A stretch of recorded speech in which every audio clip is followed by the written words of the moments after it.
Welcome to the Global Me podcast, your gateway to a world without borders. I'm your co-host, JC Williams, principal at Williams Advisors International. Whether you're seeking a new home abroad, exploring golden visas, or investing in global real estate, we bring you the insights to make it happen. I'm Shannon McDonald, founder of McDonald Coaching, where I specialize in expat and relocation coaching.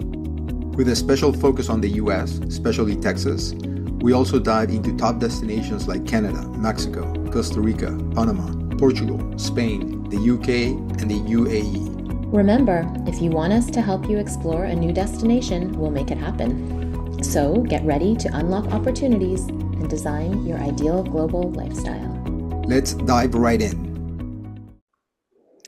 So welcome back for another episode of the Global Me podcast, where we discuss all things expat and relocation. Now, on the past couple episodes, we've talked about some of the major cities in Texas and where people might want to choose to relocate if they have the opportunity to move to our great state. And one place we have not gotten into is the wonderful city of Fredericksburg and the surrounding hill area. So today we have Jim Mikula, who is here. He is the president and CEO of the Fredericksburg Chamber of Commerce. And he's here to tell us a little bit about Fredericksburg, the history, background, everything that's going on around there. And so welcome to the podcast, Jim. Thank you. It's good to be here. Great. So I thought you could start out by maybe giving us a little bit of your personal connection to Fredericksburg, how you came to live there, and what brought you to the Chamber of Commerce in particular. Well, this is using military terms. This is my second tour in Fredericksburg. And first time I was general manager out of Boot Ranch, and we really enjoyed living and working here. And then another opportunity came along, and then once we went to that opportunity, we decided we want to go back. So we came back in 2015, and my background is hotels, and towards the end of my career was hotel development. So I was developing properties across the United States, and I got tired of traveling and wanted to just kind of slow down for a little bit. And the Chamber of Commerce job came available, and I enjoy working with the community and being involved with improving the economy, improving the lifestyles here for everybody. So it's a fun job because I get to have as much power as the city council, but I don't have to be on the city council. Yeah, that sounds great. And so how long have you been on your second tour now? When did you say you moved? It'll be 10 years this September. 10 years, yeah. Okay, great. And so what has been happening over the past 10 years? What big changes have you seen in Fredericksburg?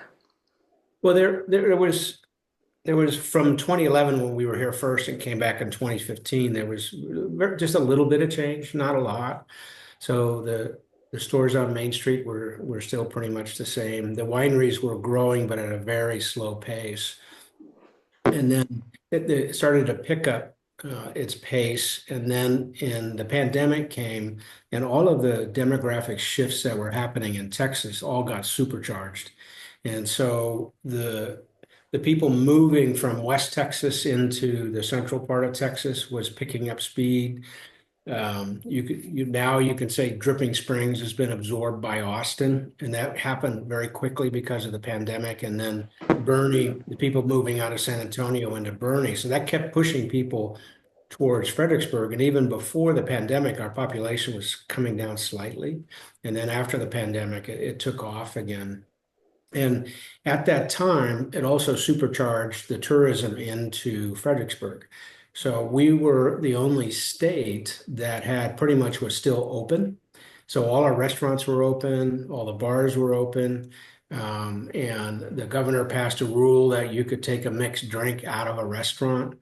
And so it was all those things helped us out. So everything just improved significantly in a very short period of time from an economic perspective. And so from that, because of all those visitors and everything, there was more growth in the winery industry from 2020 to 2025 than there was from 2000 to 2020. It was like quadrupled the growth from the previous 20 years in that 5-year period. So we're sitting now just in Gillespie County, roughly 75 licensed wineries. And that's just Gillespie County. That doesn't include Llano County, Marble Falls, stuff that's in Dripping Springs, et cetera. So that changed. And then it also changed the type of retailers that were on Main Street. And so now you have more merchants who know how to merchandise a little bit differently. So we have a more dynamic group of visitors. And then the other piece that came along with that, which is driven by the demographic here in Texas, is that I think it's last year was close to 40% of the people moving to Texas were international. And so it was primarily Asia was the largest group of demographics moving into Texas from an international perspective. So now we have more Asians in town, more Europeans. So you hear different languages in town that you didn't hear pre-pandemic. So those are the big changes that I've seen, especially in the last 5 years. Yeah, that's actually something I didn't realize, that all of these wineries have really expanded in the past few years. What would you say would be the oldest winery there? It currently it is in Gillespie County. It's Becker Vineyards. They're Okay. celebrating their 30th anniversary. Okay. But prior to them, there was a winery that started in the 80s, and it was Bell Mountain. And unfortunately, they went out of business about just before the pandemic. And so, but that's the old. But going way back to the Germans, Mhm. and so when they got here in 1846. They figured out how to make wine out of Mustang grapes. And so I don't know how, but they did. Okay, And what is it? What is a Mustang grape? I don't know it's a what that wild is. grape. Okay. It's a vine you'll see growing on trees Yeah. in the area. And it's a pretty bitter grape, but they figured out a way to do that. So were wineries going back to the 1870s and 1880s. Yep. So let me jump in real quick here, Shannon. So kind of zooming out a little bit, Jim, a lot of people hear the term the hill country, right? If you're not from here, you don't really know what that is, right? We have the three big hubs of growth, with San Antonio, Austin, Houston, Dallas, Fort Worth. But I think one of the biggest attractions of living in the area of this new upcoming metro area between San Antonio and Austin is the hill country. What is this hill country for those that don't know it, and why is it called the hill country, and what's so attractive about it? Well, I enjoy geology, so I'll give you a little Awesome. geology behind the hill country here. So where we are here in Texas was actually an ocean floor billions of years ago. And so that's what helped shape the hill country as the oceans receded out. And even today, you can go into some of the hills and you'll find oyster shells, snail Yep. shells, so the remnants, millions of years old of these relics here. So that as the oceans receded, it created the hills that are around here. And then the hill country is framed by Waco to the north, Bastrop to the east, Junction to our west, and then San Antonio to the south. So it's a very large geographical area, and pretty much in the center of that is Fredericksburg. And we have some of the tallest hills in town. Texans thought they were so big they called them mountains. And it's funny because I don't think a lot of people really see hills in Texas, right? I think a lot of the conception of Texas is flat and dry, right? Yeah, so we have in town, the main street here in Fredericksburg, we're roughly 1,500 feet above sea level. And then the hills around us range upwards of sometimes 2,000, 2,100 feet above. And so you can get up and see some vistas, and especially if you go to Enchanted Rock, when you get to the top, these vistas are incredible. So the other thing about the hill country with the rolling hills, and if anybody's been to Northern California around Sacramento, California, Hmm. very similar. Rolling hills, lots of oak trees, lots of Hmm. agriculture there. Be similar to some of the rolling hills you'll get up in New England. Um, and so our temperature here for a couple of things that makes us cooler than Houston from a temp perspective than Hmm. San Antonio and Austin. We don't have as much asphalt here, so Hmm. we're not absorbing that sunlight and refracting it back. And so we're typically 10 degrees cooler in the summertime Hmm. than Houston Yep. or Austin or San Antonio. So Yep. it's still warm by anybody's standards, but we love to say we're much cooler than Austin. Yep. And one of the things as local to the area, I mean, I live relatively close to Dripping Springs in Lakeway, and in that whole area, I mean, we have Lake Travis, and we also have Canyon Lake in that whole broader area of the hill country, which makes it very attractive for people living in Bernie, outside of San Antonio, as well as from people from Austin. And it creates a completely different lifestyle than living in a big metro area of Houston or Dallas, right? So I do see that kind of feeling, and I guess that's your explanation. I think kind of makes sense of why there's wine in that area, right? It's all about geology, it's all about temperature, it's all about altitude, and it's very unique. And so, how many people do you know how many people visit Fredericksburg in a Yeah, year? in Gillespie County, we get roughly 2 million visitors a year, Oh, wow. which makes us number two to Napa as the most visited wine country in the United States. Wow. No, That's wow. incredible. I would have never That's a guessed that. lot of people. Yeah. Yeah, no Well, we kidding. only have 32,000 people in Gillespie County. Yep. Yeah. So, And so how do people feel? How do the locals feel about the tourism? And what do you do in the Chamber of Commerce or just Fredericksburg in general to balance the needs and wants of the long-term residents and the new businesses and opportunities that come with tourism? well, because of the number of tourists that come into town, one of the challenges we have is that we have a police force and a fire department that's built for 30,000 people. Hmm. Right. And so we have to increase the number of police officers, firefighters, EMS for that. So it does strain the budgets at the city and the county level. So that's one of the challenges that we're working with the state to allow us to use some of you've probably heard of hot funds. It's hotel occupancy tax. Hmm. Yep. And so those hot funds go to the state and a percentage come back to the city and the county. And we can use that for promoting tourism and other things.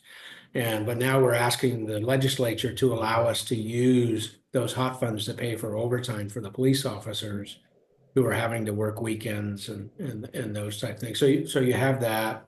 There's certainly traffic on the weekends that is fairly concentrated. The locals complain about it, but they don't go to Main Street on Right. the Yeah. Yep. Yep. so, It's funny, like here in Austin, it's like, oh, it's South by Southwest. Get away from downtown, right? Type of yeah. thing. So, so it seems like there's a lot of going on. And last time that we spoke, you told us a little bit of the configuration of the economy, right? And so the other sort of conception is that you guys live off tourism, but it's not really that important. Well, I mean, it's not the main source of income or business Yeah. for the area. But just wrap up the answer on the previous question. So the other thing that the locals understand and appreciate, if it wasn't for the tourists, we wouldn't have the great restaurants we have. We wouldn't Right. have the wineries that we have. So there's a lifestyle that we have here that comes from the tourism that comes into town. And the economy is interesting here in that, and traditionally it's been an agricultural economy, and it's still roughly 60% of the GDP in Gillespie County is from agriculture.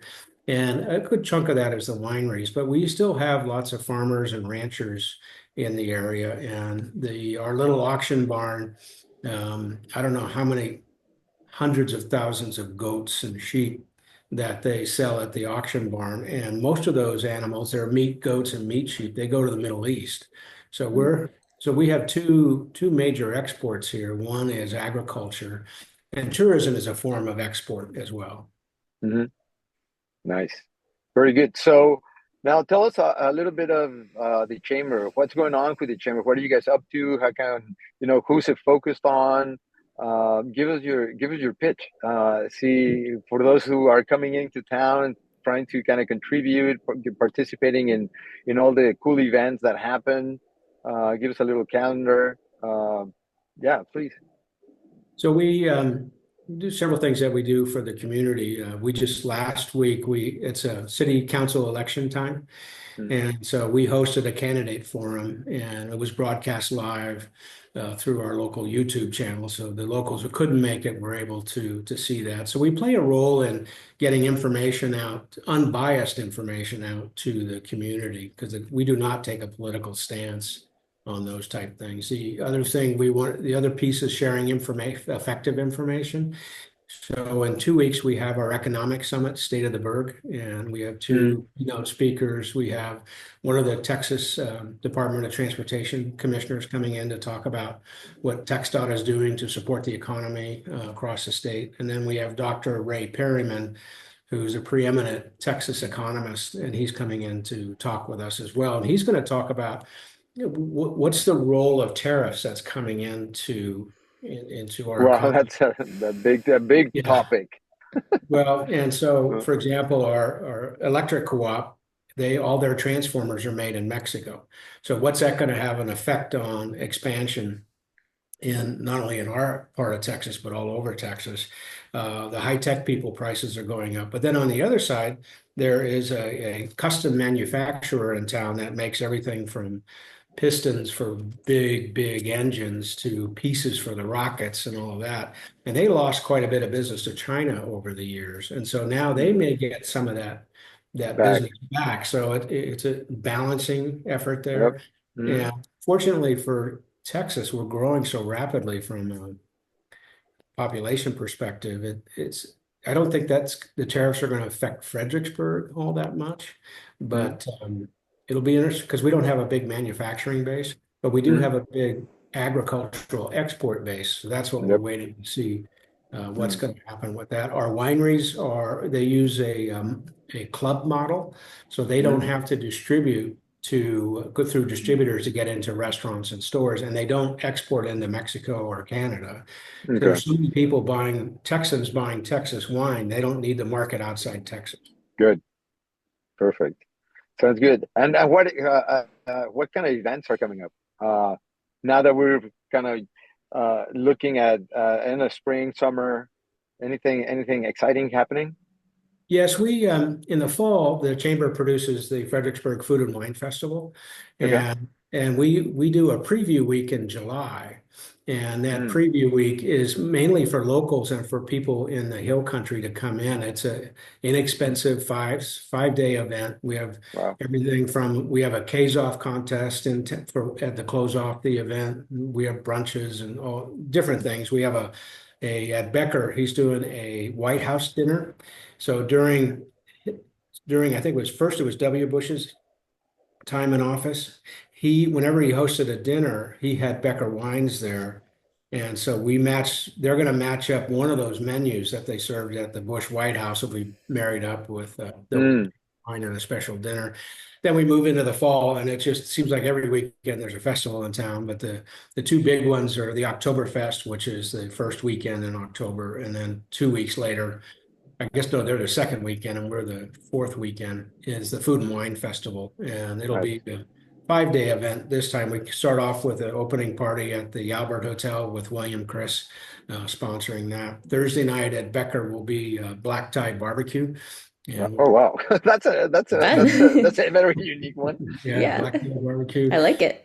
Friday we have October 24th. Friday we have a wine auction at Slate Theory, and that wine auction is for nonprofits, especially those that are focused in the medical and mental health areas of the Hill Country.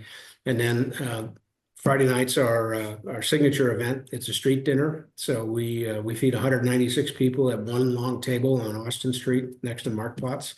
Oh, wow. That's paired with wines and the local chefs. And then on Saturday is the grand tasting. And then on Sunday, we will have a closing brunch at Fisher and Weezer.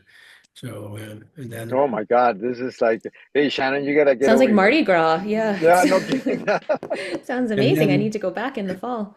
and Yeah. then after the Food and Wine Festival, the first Friday of December is our Light the Night Christmas Parade, which the Chamber produces as well. And that's broadcast live into Austin on CBS Austin.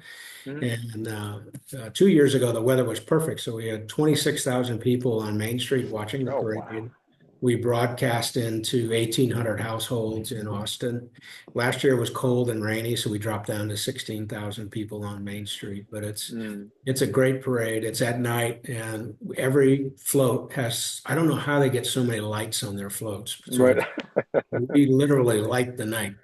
Yeah. That sounds Wow. so special. It sounds like there's something going on there every month, so you could really visit anytime and find something to do, is what it sounds Yeah, like. yeah, for sure. That's It's like incredible. you're coming in to do Enchanted Rock. It's a great place Yeah. to Mm. visit out there, and between the wineries and trails and all that, yeah, there's plenty to do. And there's great galleries, art galleries in town Hmm. to So like a explore. little bit of everything, really. And Mhm. how are the small businesses doing, and what kind of support is there? I know JC and I both work with people who might like to start a small business, and they're always wondering where to do that, and what does Fredericksburg have to offer for them? Well, so I'm talking with a company who just relocated from Argentina to Texas, and they're looking for their headquarters here. And one of the reasons they're looking at Fredericksburg is that we have one of the lowest property tax rates in Mm, the Mm. state. So great. what the city council does is that they use sales tax, which mainly the big chunk comes from tourists. They use that sales tax to buy down the property tax. Mm, So, so there's two incentives to put your business in Fredericksburg. One is the property tax, and the other one is the great lifestyle that we have here for that.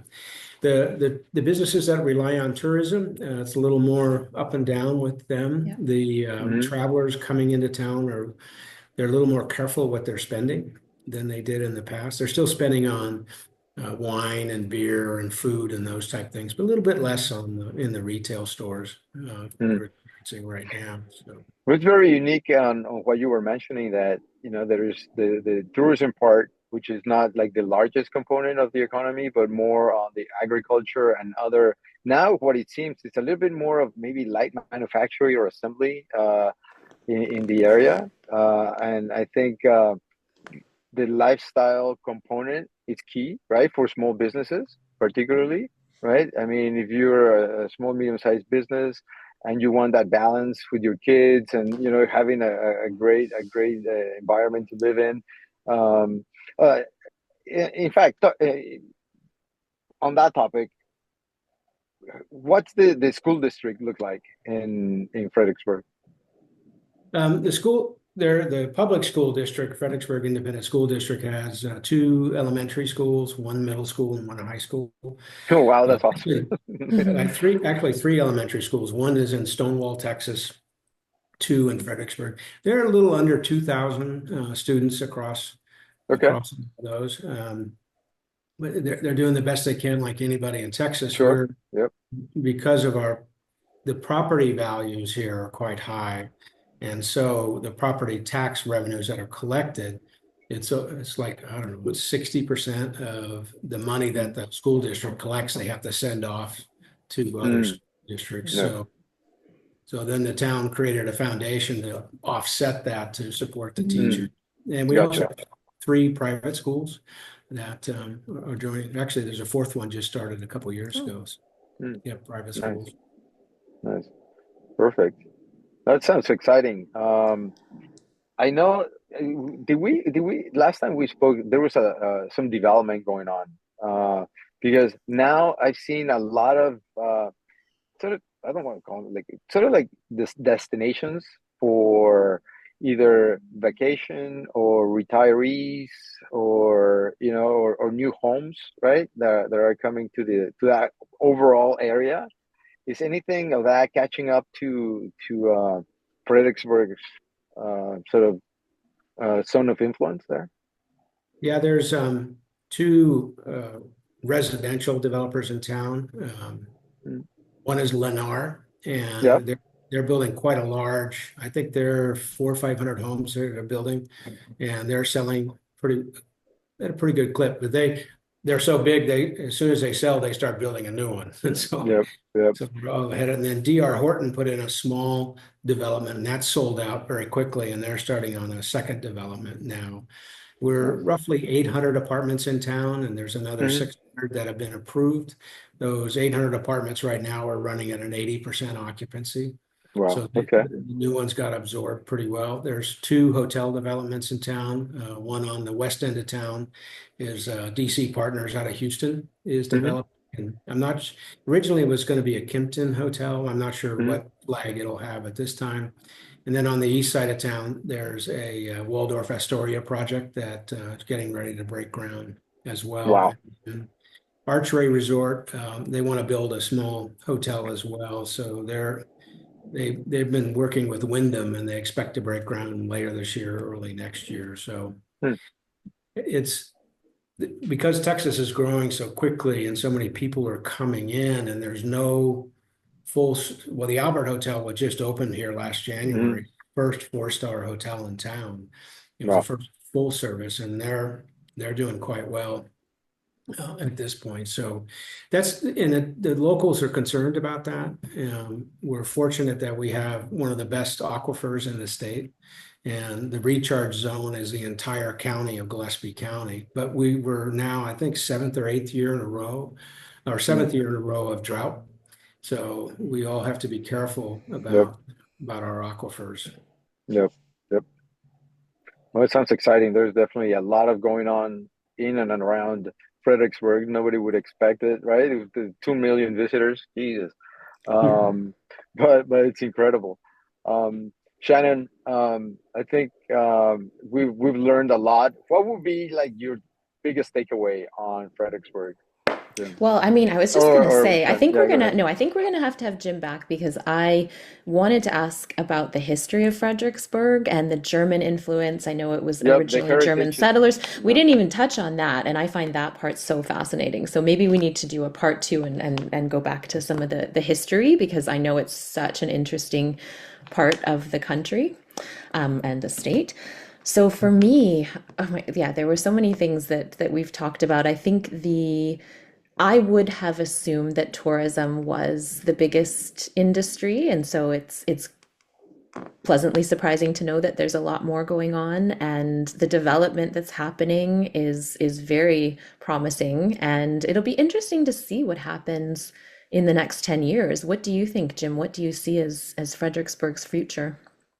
Well, I get that's probably the most asked question I get. With everything that's going on, are we going to go bat crazy? What are we going to do? And I would hearken back to those German immigrants who came in 1846. And so Musebach he hired a great engineer. So they put markplots in the middle of town, and then they built the roads in such a way that they knew we would be an agricultural community. So we have these extra wide streets, so the oxen pulled carts could do U-turns in the middle of the street, and not just Main Street, but the next 2 streets off of it also had very wide streets as well. So you had that.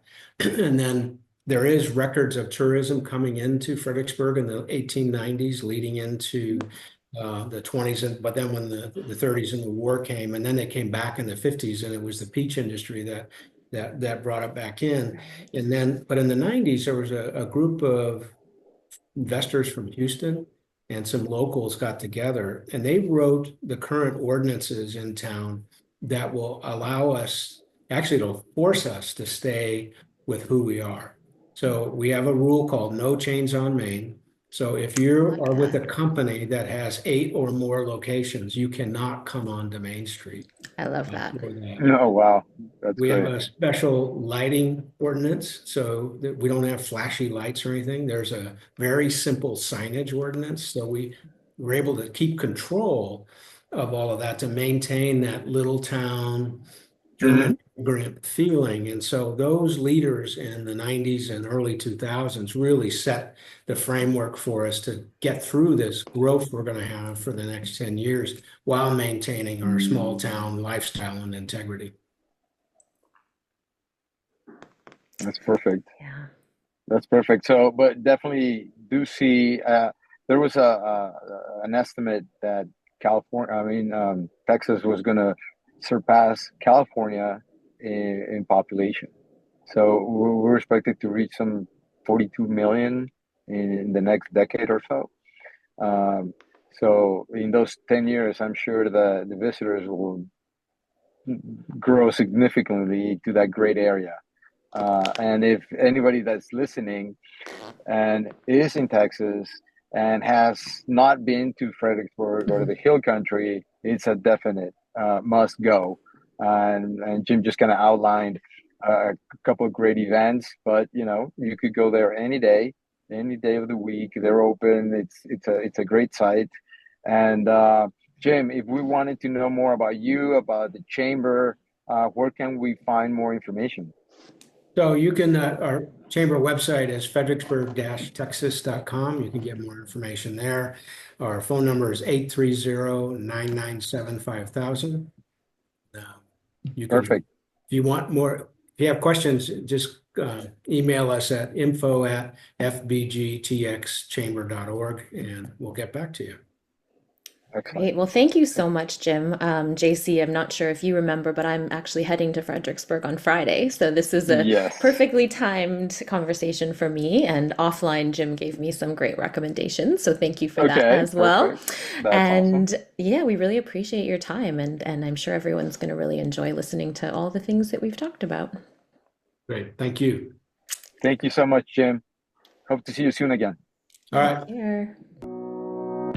That's a wrap of another episode of the Global Meet podcast.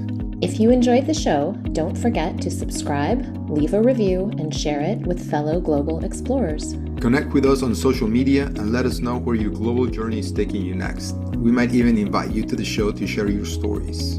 Until next time, keep dreaming, keep exploring, and keep creating your best global life.